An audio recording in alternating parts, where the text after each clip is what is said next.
उधर तुर्की ने अपने पड़ोसी देश इराक में घुसकर 7 कुर्द लड़ाकों को ढेर करके अपने 6 सैनिकों की शहादत का बदला लेने का दावा किया। तुर्की कुर्द लड़ाकों को आतंकवादी मानता है और इराक के उत्तरी हिस्से में कुर्द लड़ाकों का अड्डा है, इसलिए तुर्की वहां से कुर्द लड़ाकों को खत्म करने के लिए पिछले साल अप्रैल से मिलिट्री ऑपरेशन चला रहा है। मगर 2 दिन पहले कुर्द लड़ाकों ने वहां तुर्की की सेना के ही 6 जवानों पर जानलेवा हमला कर दिया, जिसके बाद तुर्की के सिर पर बदला लेने का भूत सवार हो गया और उसने उत्तरी इराक में पनाह लिए कुर्द लड़ाकों के ठिकानों पर दिन दहाड़े ताबड़तोड़ हवाई हमले कर दिए।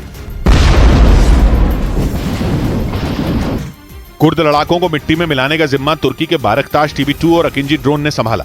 दक्षिण पूर्वी तुर्की में कुर्द समुदाय के लोग रहते हैं जो तुर्की के अंदर अपने लिए एक आजाद इलाका चाहते हैं, इसलिए वो बीते 35 साल से ज्यादा वक्त से तुर्की की सरकार से लड़ रहे हैं। इराक तुर्की के पड़ोस में है और उसके उत्तरी इलाके में कुर्द लड़ाकों की पैठ है, इसलिए तुर्की वहां ऑपरेशन चला रहा है।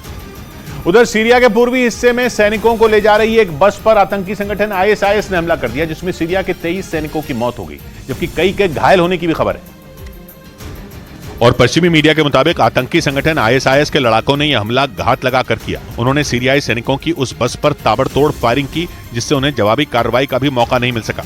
यह हमला सीरिया के पूर्वी हिस्से में हुआ, जो इराक की सीमा के नजदीक है। माना जा रहा है कि वहां ISIS से जुड़े कई आतंकी अब भी मौजूद हैं, जबकि 2019 में इस आतंकी संगठन ने सीरिया में अपने कब्जे वाला आखिरी इलाका भी खो दिया था। लेकिन पश्चिमी मीडिया का दावा है कि 2019 में अपनी हार के बावजूद कई आतंकी वहां छिपे हुए हैं। हालांकि इस हमले पर सीरिया की सेना की तरफ से कोई बयान जारी नहीं किया गया। उधर चीन ने श्रीलंका में जासूसी जहाज भेजकर हिंद महासागर में नई चाल चलने की तैयारी शुरू कर दी। एक रोज पहले ही चीन का वो जहाज कोलंबो के बंदरगाह पर पहुंचा, जिसका श्रीलंका की नौसेना ने स्वागत किया।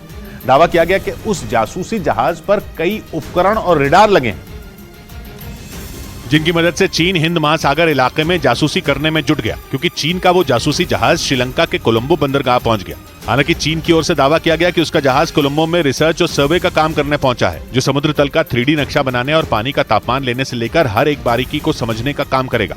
लेकिन दावा किया गया कि उस जहाज से मिले डेटा का इस्तेमाल चीन की सेना भी करेगी।